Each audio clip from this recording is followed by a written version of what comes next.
I'm Emily Barnett, and I'm here with Anika and Amanda. And one of them is an exchange student from Denmark, and one is a student from America.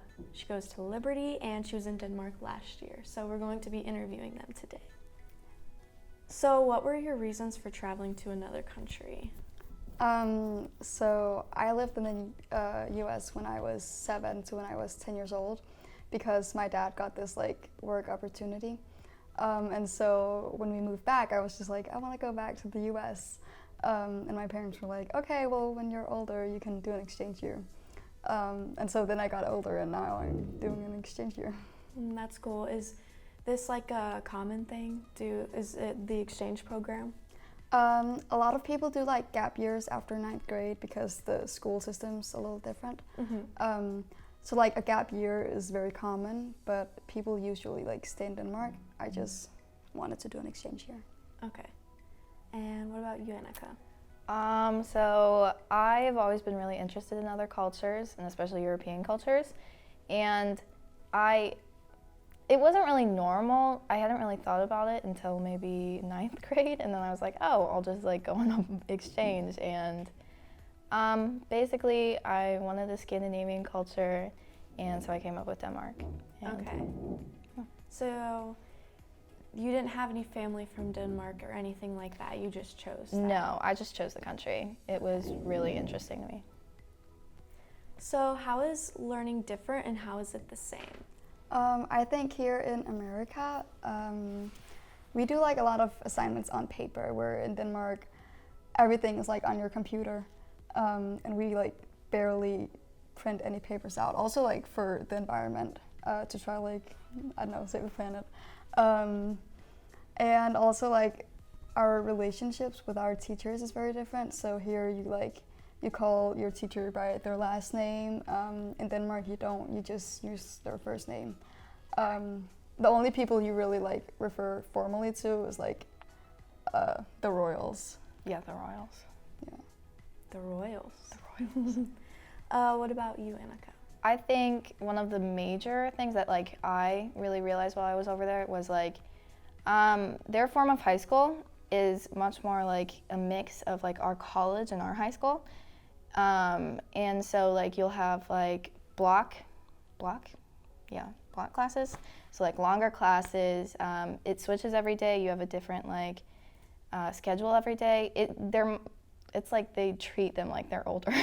And yes. That's another thing with the relationship between the teachers and students, because it's you're collaborating rather than they're teaching you. Okay, and your answer will probably play a little bit more into one of my other questions later, so just think of that. What are some things you miss about home, and what were some things that you missed about home while you were in Denmark? I just miss a lot of the food.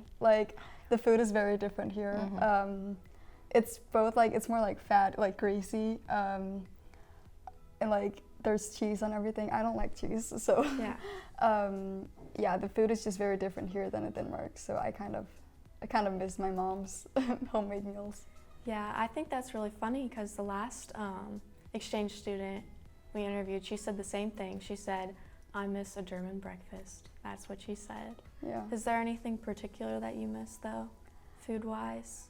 Food is just made differently here. Mm-hmm. So if you think of Indian food or Chinese food, it has it's very different. And Danish food probably isn't that different from American food, but mm-hmm. it still has we use more fresh ingredients here. A lot of things are pre-made, ready to heat up. And you guys add flavors to everything, which is very weird to me. Can I say What? something on that? Yes. The Danish food is really good. It's just they have a whole thing with being fresh and clean, and it very much goes along with their environmentalism and stuff like that. So it's just honestly really great food, honestly. I miss that now. That's what you miss? Now that I'm back here, yes, that's what I miss. What did you miss about home when you were in Denmark? A lot of the American sociality. So it was really weird for me to socialize with other people when I first went over there, because I'm not going to go too much into it, but it's like, I would say on average, Danish people are a little bit more shy than American people, just like with a thing of like kind of more reserved. Yes. So at first that was really weird for me to like deal with, because like I went to my class and I was like so used to like knowing everyone, but also like making new friends and whatnot, and like the American like way to socialize kind of. And everyone was like, I saw everyone was more quiet, and like it took me like a long time to get like really close to my friends, but it's also like once you have like good friends there, it's like you know for a fact like they'll be friends for life.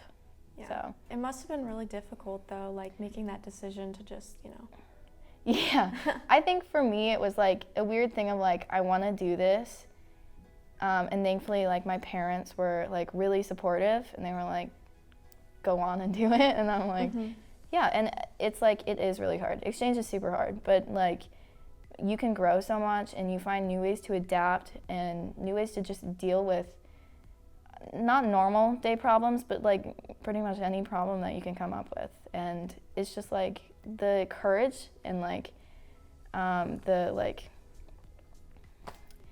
just the courage that it takes to go out there and like not just like be there, but then also like figure out a way to flourish there. Like you can take that with you into like anything. So way to be like successful. And Yes. That sounds very satisfying. Like, It that sounds is. very fun. Yeah. What was the biggest culture shock, if you had one, or something that just like stood out to you? The way that like everything is like bigger in America. Like I knew that beforehand, but like if you go to Chick-fil-A, we went there the first night I was here because I said I missed the waffle fries. Because we don't have Chick-fil-A in Denmark. You remembered it from when you were 7? Yeah. Oh my gosh. Wow. Yes. Yep. That's why she came here. Dude. Chick-fil-A. Yep. So yeah, we went there and I wasn't really hungry, so I just got like a kid's meal. And the soda in the kids meal is probably the size of like a medium in Denmark. Yeah. It was like huge. And like when people like in school, they come with their like cutesy cups. They're like abnormally large. And every like the billboards on the highways and like the cars are like large, the houses are big, like everything is just big. That was really weird for me when I came back as well. I was like so confused because it's like I left and I had gotten used to like, because it's like Denmark has 6 million people, but like maybe a third of the size of like Missouri. So there's a lot more people living in there. So you have like smaller things, of course. So then I came back and I'm like, is this really my house? Like, and then we went to QT and I was like, what the? What were your first impressions of America, and then what were your first impressions of Denmark? Well, my first, like very first impressions happened when I was 7. So I don't really remember that. And then, yeah, I don't like, things are just so different. Like really like the sizing is what stood out to me most because that's like really easy to like spot. And also the way Americans are like more friendly, which you also mentioned before. Like, I don't know, I think Danes or maybe even Europeans in general are more like people are in like New York City, like kind of rude and standoffish. And in America, people are just generally like really nice and want to talk to you, very open.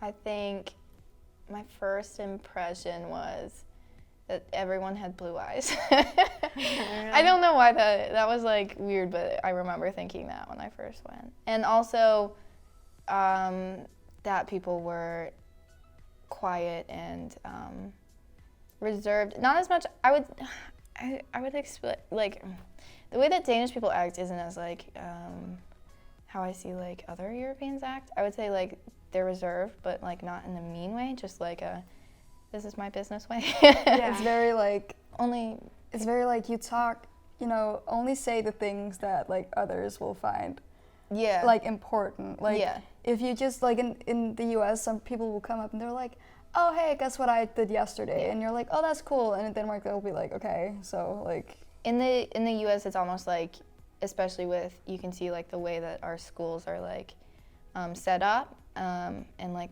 first the Danish way, so like they stay with the same class throughout like their full years and whatnot, and we switch around all the time. That's crazy.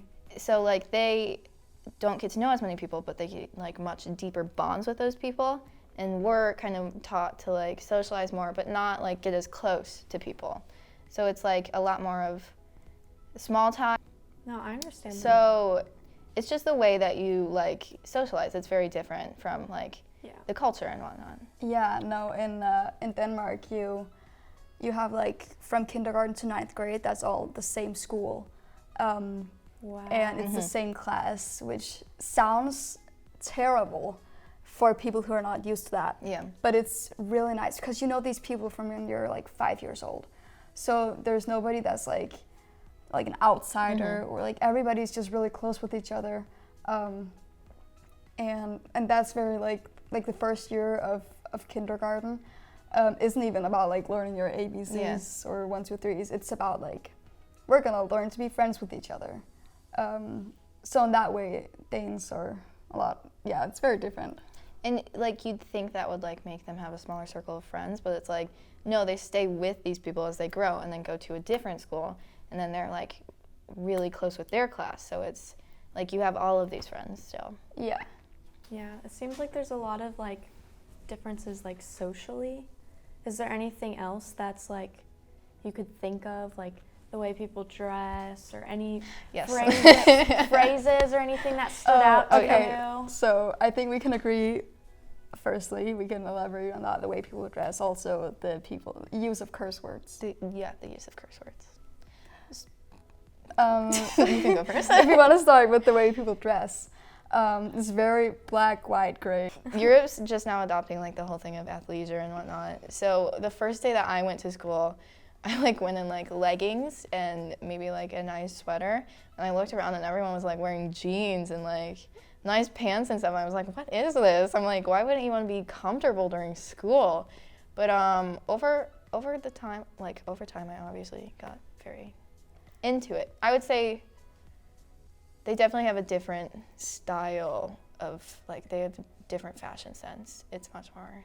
Oh yeah, like it's like school's a whole fashion show. Oh my gosh, it's crazy. It's competitive. It's so cool though. You can get like some of the best So people get style. pretty like dressy? Yeah. Yeah, but it doesn't like, it's not like people are like wearing dresses to school. No. Like, no. I didn't mean like formal, I guess like. Yeah. Oh you know, yeah, in America, totally. people Like, wear care. pajamas to school. Exactly. Yeah, no, like, yeah, people spend so much money on clothes to like look good in school. Yeah. Wow. Yeah. My next question is, how is adolescence different? So like, how is growing up? Like being a teenager. So different. So here that's another thing that actually surprised me when I went over here. I was looking on like SIS-K, and I was like, wait, like talking to my host parents, like, wait, you guys can like see all my assignments? Like, you can see like what grades I got on them? They're like, yeah. Like, okay. And you can see my attendance? Yeah. And like in Denmark, when you go to like gymnasiums, like high school, your parents don't have like access to anything because it's like it's your responsibility. Like if you want to like get a career, then you're gonna have to like be responsible. And in that way, like Danish teenagers are just a lot more independent. Like nobody has life 360 with their parents. It's like for me, it was like, okay, I live like 30 minutes away from Copenhagen. My parents would be like, okay, you can stay there, like just tell us when you're like going home so we know. And so when it was like, I don't know, like 11 o'clock at night, I would like jump on a train and go to Roskilde, which is where I live, which was like a 20-minute train ride. I would bike home from the station and I would be like, hey, I'm home, good night. And that was not fly here at all. No. It's like, text me when you're back from the mailbox. Yeah. Yeah, so that's like very different. I think Danish teens are like more trusted, more expected. People expect more out of them, so obviously they're less like coddled than American teens. And it truly is like you're an adult when you're a teenager, because they do just trust you. Like, that's the thing with like so many Danish parents. They're just like, yeah, like go out and do it. Just like make sure there's less parameters and there's less like distrusting. Yeah. So I also think that like the city, like Copenhagen, which is our capital, is probably a lot safer than like St. Louis. I call Denmark like the mini utopia of the world. I would say obviously everything has its like own, like has its faults, but like Copenhagen is definitely one of easily the safest cities, and Denmark is one of the safest countries. So. What do you think like contributes to that, or like what do you think makes it to where people are more trusting of one another? We don't want to get too political We don't wanna with get the gun political. laws. Yes, and also It sounds The fact that it's very hard to obtain a gun in Denmark. incredibly hard. Yeah, that's the main thing. And I think it's not full socialism, but they're like a socialist democratic That was going to be country. one of my questions. So It sounds socialist very democracy. So yeah. I guess it depends on like how you think about like government, and I don't want to get too political. Okay, so I truly do think that socialism works very well for Denmark, and it actually really does make like the people like trust the government much more than say we would, because the government is like in more of their lives, and also but it does so well, like so much for them. Like they have amazing healthcare, an amazing like social security net, and it just does so much for them. So yes, they have to pay higher taxes, but they get a lot more out of it. So with that, the government kind of helps them be better. And so there's less of a need to really act out. And there's less fear there. So there's less of a need to strike out against others. Well, thank you so much for being here and answering my questions. It was very nice to talk to you both. I hope that we can interview and see you guys again. Yeah, Thank you.